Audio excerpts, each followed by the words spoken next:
Just when you thought it was safe to watch videos again on the internet comes Tales from Someplace Besides the Garage.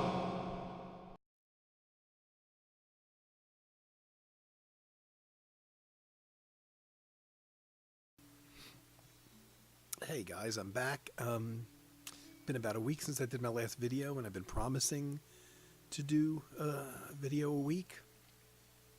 And I did try last night or this morning, however you want to look at it, about 1:30 in the morning, 1 o'clock in the morning. I recorded a 41-minute video, and when it was done, I discovered the sound hadn't come out. Now, you know I've had trouble with the computer that's in my garage, but that's not this computer. Now, I have issues with this one too. Actually, I think it might be my mixing board, which is sad because this is what I used to record all my music on.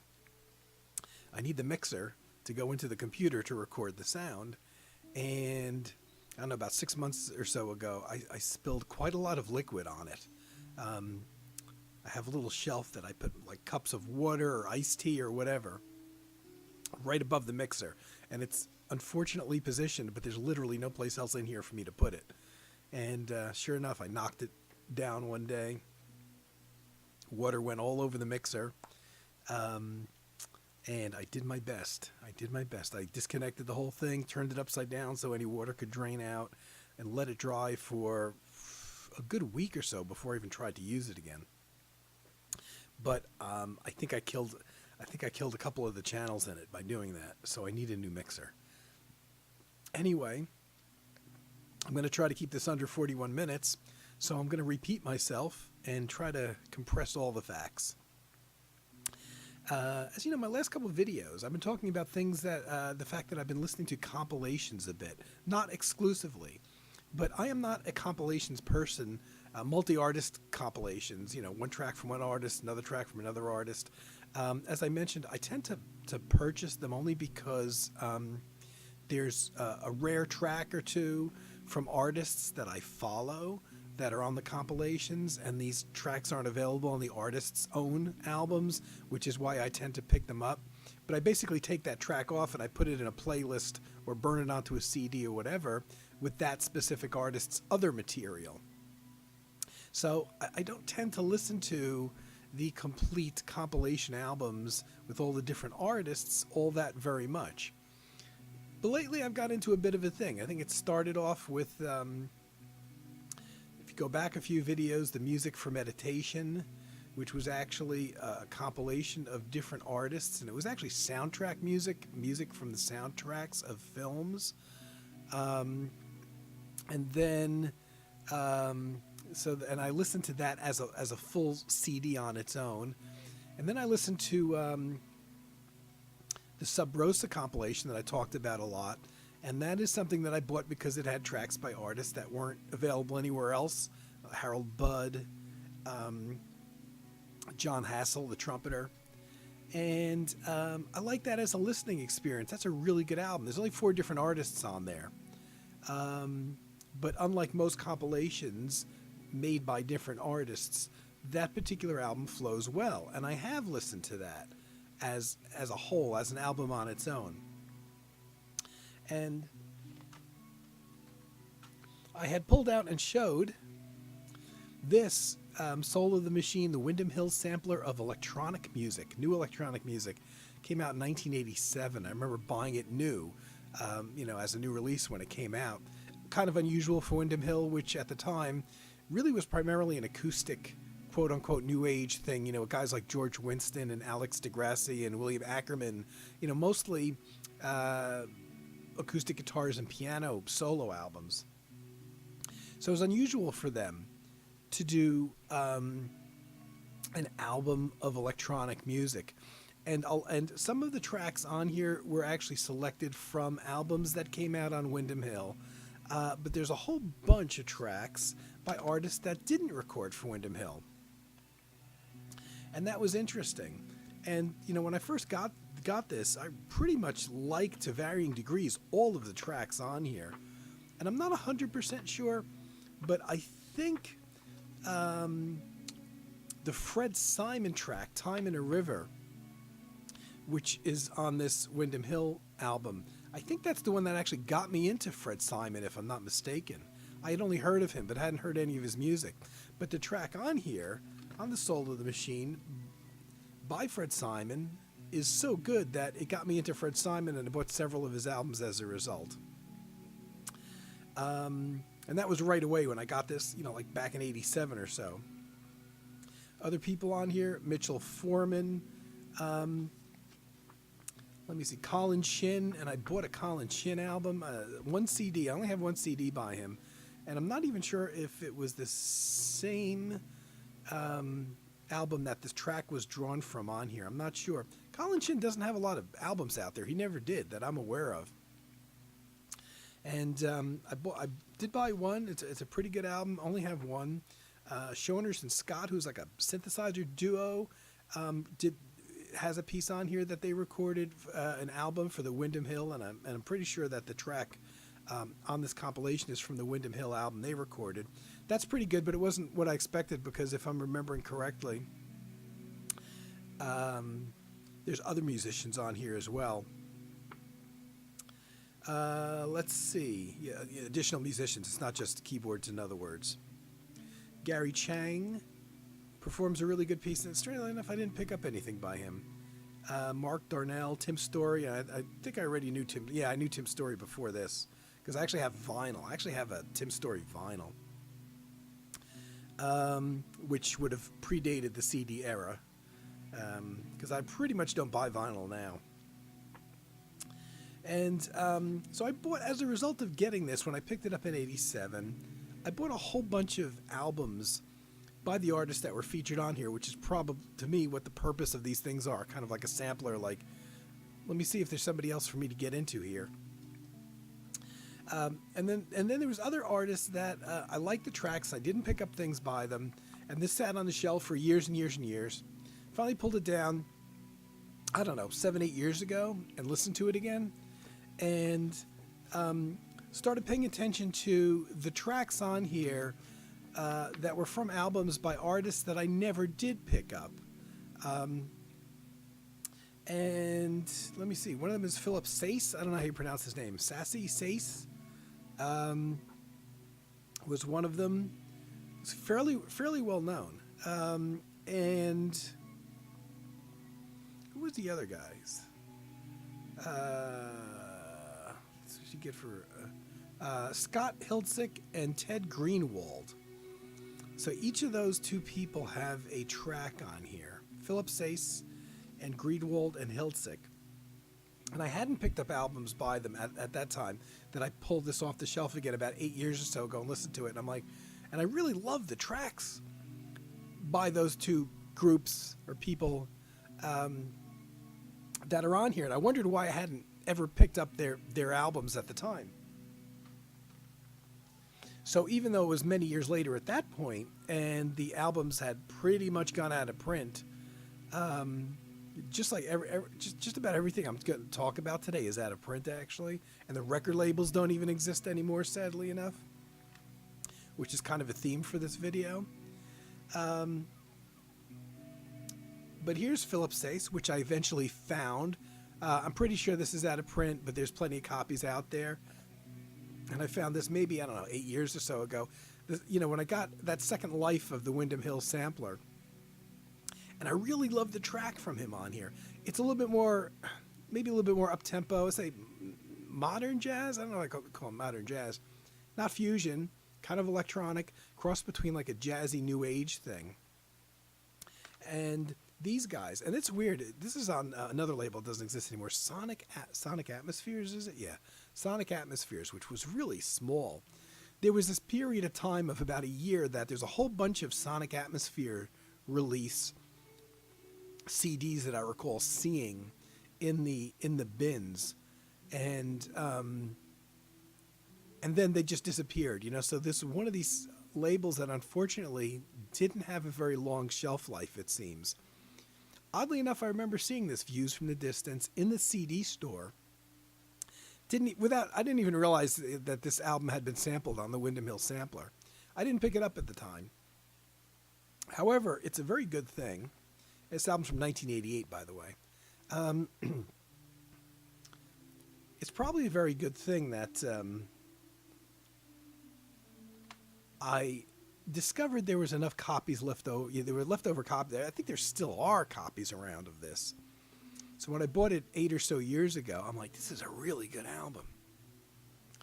And, it was just like, I've bought almost every album that was sampled on that Windham Hill sampler. And if I don't have the album, I bought another album by the artists that were featured on there. And this is good as well. The thing that, and I probably bought this right around the same time, that same like 8 years later, ago or so. And I put these both on because I had played the Windham Hill sampler again because I was in a sampler mood. And I heard the tracks that were taken from these albums, one track from each album. And I'm like, damn, those are good tracks. And I have the full albums. And I went out and I pulled, I had to find these, pulled these out of my archives, listened to them again. Excellent albums. Something dawned on me now. These are both these are both actually from 1988. Like I said, both out of print now, but there's copies around. What struck me, which is the theme of this video, is there's a lot of, these are primarily almost entirely synthesizer-oriented records. And the sounds that are used on both of these albums are actually sounds I like very much. Now, I've complained and moaned about how lousy the 80s synthesizers were, and it's pretty true, but that's mostly the early 80s. I think of 1982 as being the year pretty much of the worst synthesizer sounds ever. That whole era. I can think of a lot of 1982 era albums where the musicians had switched over to the new digital instruments, which didn't sound as good as the analog instruments. No doubt about it. I don't even think anybody could argue that. I think the thing that they liked about them was twofold. They sounded different, and the musicians had been working with the older analog synthesizer sounds for a long time, and so they got excited by different sounds. But also, the new digital synthesizers that were coming out were smaller, lighter, more portable, great for live playing, easy to carry to and from the studio, and they had something that the early synthesizers didn't have. And the early analog synthesizers. And the early analog synthesizers, like the Moogs and things like that, were monophonic, could only generate one note at a time. And then you had a separate keyboard called a string ensemble that had one sound. I know I had one of them. I had a string ensemble. That's the only sound it got. You could play chords on it, but it only got that one string sound, nothing else. Which is why if you take a look at a lot of 70s keyboard-oriented albums that have a full equipment list, you see things like clavinets, and, electric piano, acoustic piano, organs, Moogs, this synthesizer, EMS, that synthesizer, because the synthesizers didn't get a lot of sound. So a lot of times if you wanted to get a different sound, you had to get a different keyboard. So when the new digital synthesizer things came along, they had banks of stored sounds in them. And all you had to do is hit a button and you got a different sound, which was great. All of a sudden, instead of buying another keyboard, you had all these sounds in one keyboard at hand. The downside, the sounds sucked. There's no other way to put it. They were terrible. And they were thin sounding, plastic sounding, hollow sounding. They were terrible. And every once in a while, you can find somebody that could find a way to blend maybe some more analog sounds in with the digital sounds to make it good or acceptable or find a use for it. But to me, those early albums are just the worst. Those early digital synthesizer albums are pretty much unlistenable. And unfortunately, pretty much every synthesizer artist that was around in the early 80s is fairly guilty of using them. Why? Because, like I said, they were portable, they were cheaper, they had more sounds available to them, even though the sounds themselves weren't that good. But by the late 80s, as technology advanced, the samples got better. And it seems like, around that period, 87, 88, which is when these albums would have been done, the quality of the samples started increasing, and you started getting a richer, fuller sound to the samples they were using, and I find myself just listening to these again. I realized, because to me everything after the 70s is new because I'm an old guy. So when I think of keyboard sounds, especially electric keyboard sounds, I tend to focus. I go back to the 70s when everything was analog, and the monophonic synthesizers and the heavy use of organ still, because organ was a keyboard, at least a larger, like the Hammonds, had a lot of flexibility in terms of sound, and you could get nice full sound out of them. And even I love those early string ensemble sounds. It was one sound, but I loved the sound. So I tend to go back there and think of keyboard sounds there, and everything that came after as being quote unquote new. But I guess you can't say anything that came along in the 1980s is new anymore. But for me, it is. So, like I said, I have a total disdain for early 1980s synthesizer sounds. But by the same token, by the late 80s, the sounds, like I said, they got richer and fuller. And listening to these albums again, I found myself getting nostalgic for the sounds. I have a few favorite electric keyboard sounds. I like a Wurlitzer piano, which I want to mention, the Wurlitzer electric piano, because I actually had one at one time. And I always tend to forget to mention that. It's not my favorite keyboard sound, but I really like versus the Rhodes, which I'm sick to death of. Everybody, especially jazz musicians, were guilty of just using the Rhodes, and it just made me want to puke every time I hear one. It's just an overused sound, and it was okay in a limited way. But I think I just too much fusion stuff with Rhodes on there just made me sick of that electric piano sound. But I like the Wurlitzer, which few people seem to use. And there was an RMI electric piano, which had a good sound. But my two favorite electric keyboard sounds are the Hammond organ, especially the one with the dual keyboards. And they had the drawbars on them. The drawbars could change the sound significantly. So you had a lot of sounds. And I was aware of it, but I guess I had never really heard it in terms of the music that I like before. So you had a lot of, people that had I knew some people that had like a Hammond organ in their house, and they played, easy listening stuff on there and things like that. So maybe you couldn't, in my younger mind, I couldn't project that into other music that I might have liked. But then I heard Terry Riley, and Terry Riley really knew how to use it, especially in his Lifespan film soundtrack from 1975 or so. There's a ton of different electric keyboard sounds on it, and they all come from an organ. I believe it's a Hammond organ, a dual keyboard, and just using the drawbars to make all different stops. And I love that sound. And so I think that's probably my favorite keyboard sound. I love the string ensemble sound. Simple as it is, it's just one sound. And it goes back all the way to the 70s. Doesn't really sound like a string ensemble. If you go to play a sample nowadays of a string ensemble, it sounds much more realistic because they're using different samples. They're using samples of actually an orchestral playing.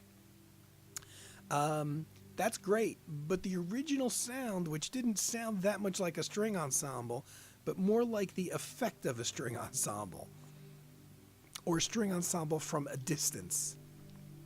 I actually like that better than the more realistic string ensemble, because I'm not necessarily thinking that a string ensemble sound on an electronic keyboard should be absolutely perfect and exactly sound like an orchestra, so that you're not sure, oh gee, is that a sample or is that a real orchestra? I actually like the softer, more synthetic sound that the original analog samples of string ensembles have. It was as close as they could get to a string ensemble sound at the time. But now, through technology, you can actually get much more realistic, and yet I actually prefer the earlier sounds. And in the 80s had its own, when the technology got better and the digital synthesis got better in terms of sound qualities, I'm hearing on these albums pretty much everything that I like about the late 80s synthesizer sounds when those samples got better. And stylistically, there's things that these guys, if they still made albums today, well, Philippe does. Heltzik and Greenwald only made this one album and disappeared off the face of the earth. But they would never make an album using these sounds today, unfortunately, because they're really good sounds. The Philippe Sace in particular, there is this bass line sound that if a keyboard player recorded an album and he didn't have a bass player in a band, there was this bass sound that synthesizers had that tons and tons and tons of keyboards used, and it was very soft. It wasn't like a hard driving bass that sounded like an electric bass. It was a very soft electronic sounding bass line. And it got very popular for a couple of years because I guess it was a sound that was in a lot of synthesizers. And a ton of people used it, and I still love it to this day.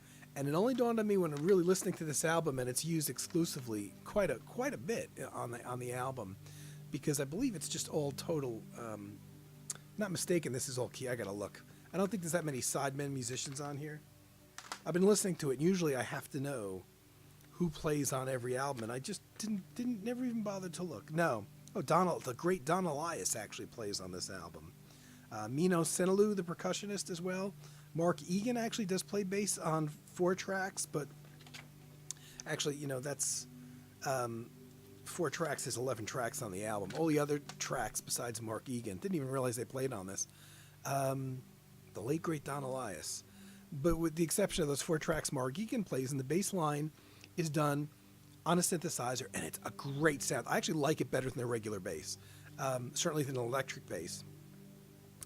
And I think it's a sound that musicians would be afraid to use nowadays, simply because it was used so much in the past. And that's, I think, the shortcoming with a lot of electronic musicians especially.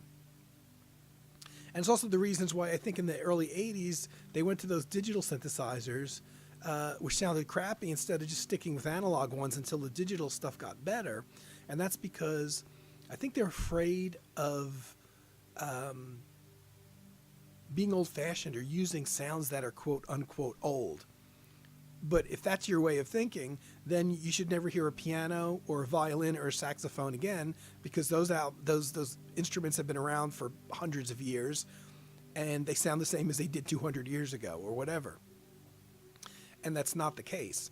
I think electronic musicians really like to just give me the new stuff, and they push away the old stuff and never get back to it. And there's in recent years there's a bit of a retro thing going on, which brought back some of the old sounds, but I don't think they've been done in as creative a way as the original artists that were using those sounds when the sounds were newer. So, I'd love to hear somebody use that bass sound again on current albums. And that's maybe why there's not a lot of new artists that I get excited about. I hear new sounds, and sometimes the sounds are impressive, but in terms of electronic musicians, but even the impressive sounds to me aren't as good as the incredible library of older electronic sounds that are out there. And I go all the way back to the 70s analog stuff, to the late 80s digital stuff when the sound quality got better, and the early 90s or so. So we have new sounds, we have good sounding samples that sound very realistic to the instruments that they're imitating, but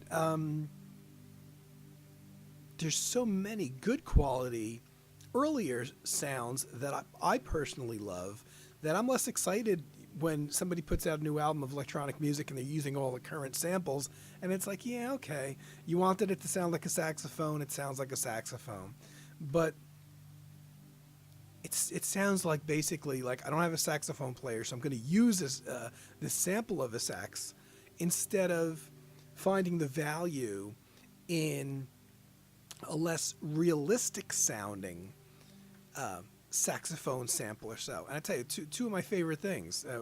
My favorite keyboard is actually Mellotron. So you're going back to analog tape stuff. And I love the orchestra sounds in a Mellotron. And sure, they have been bettered and exceeded since then. But to me, yeah, just something about that Mellotron orchestra, the Mellotron choir that they had, which has a lot of male voices in it, just incredibly powerful. And the Mellotron really fell out of favor because it was a really difficult keyboard. It was big, it was heavy, it went out of tune. As soon as you blinked an eye, it would go out of tune because of weather. And of course, if you're playing a gig and you're hauling it in and out during the winter time, obviously you have temperature changes. That would screw up the tuning. They worked on actual physical huge reels of tape. Each sample on the Mellotron, each instrument had a different tape. So you had dozens and dozens and dozens of tapes. Tape could break, tape could stretch, tape could get mangled, any number of things. So I can understand why musicians kind of stopped using it, but the samples in there just couldn't be beat. They have very good oboe sound that you don't hear a lot of, but there's a couple examples of it out there that are just absolutely beautiful. And it seemed right around 1977 and going into 78 is when this new generation of keyboards started coming out. They weren't digital yet, but they were more portable. And it seemed like 78 was the big year that a lot of the prog guys kind of switched off their Mellotrons and started using other keyboards. And you could hear the difference, especially in the string orchestra samples of records at the time, how they changed. And the new sound was good. It was still pre-digital, but it wasn't as rich as the old Mellotron sounds. So I'm more of a sucker of, am I guilty of just being old and being nostalgic maybe for the old days? Yeah, that's a big part of it. But, just because the sound is different than something you heard before and it's a different sample doesn't mean it's better. And now you've got years and years and years of electric keyboard sounds going all the way back to the 60s and 70s and the analog days to the later period, late 80s digital synths, which they came up with some really good sample sounds like on here. And to me, what you've got out there now in terms of the newer sounds, I'm not as excited by them. They don't touch me when I hear them in a composition the way that the recordings did from the certainly the 70s and the late 80s and even a little bit of the early 90s maybe. But is that because I'm just old and I have old ears? I don't know. That could be the case. I could be guilty of that. But I know that now I have no budget to buy new instruments or anything like that. However, most of the sounds that I use in my music come from either a keyboard synthesizer that I have, which has its own internal sounds. And I don't know when I bought that, but I want to say around 2000 something, maybe early 2000, 1999, 2000. I wish I would have kept the receipt so I knew when. So by today's standards, those sounds are pretty old, but they're good. But I have a sound module that I use more than even the sounds in the keyboard. And what's in the sound module? And the sound module is still about 15 years old or older than that. All the samples in the sound module are actually quote unquote vintage sounds. So even though the sound module might be from whatever year it's from, 2000 or 2001, whatever, they weren't new sounds then. They were old organ sounds, pre-digital sounds, analog sounds, the old-fashioned things that I talked about, like the old string ensemble sound from the 70s. And that's the stuff that resonates with me. So instead of going out and buying a module that had then current sounds, I wanted the rich ones, the old sounds, the things that I hear in my head that I like that still excite me.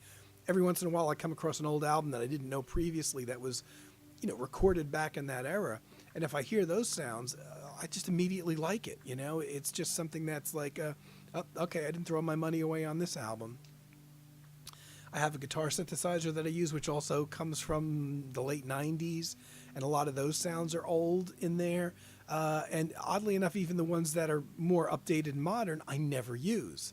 I tend to use the old sounds. So when I put an album out, for the most part, it's almost exclusively old when it comes out. Like, you know, people could put it on, and people that are in the know about synthesizers and the various sound samples and how they sounded over the years could easily think that the album is 20 or 30 years old, you know, when it was recorded 2 weeks ago. But I use what I like. I use the sounds that I would want to hear. So, you know, and it just got me all, you know, nostalgic, because listening to those late 80s albums, in my mind, I still think of late 80s as current, and it's not. And I heard these keyboard sounds that I suddenly realized, that I love, that I suddenly realized, wow, these aren't used anymore. And as a matter of fact, they haven't been used for many years. And so I thought it was kind of like the theme for a video. I'm old. I guess I have old ears. I prefer the older sounds.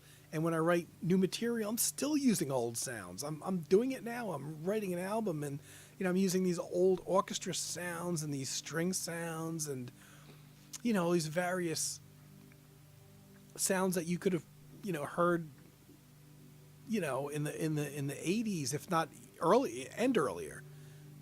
So I don't know. I just thought I'd talk about that. And I have this thing now. I'm trying to do a video a week.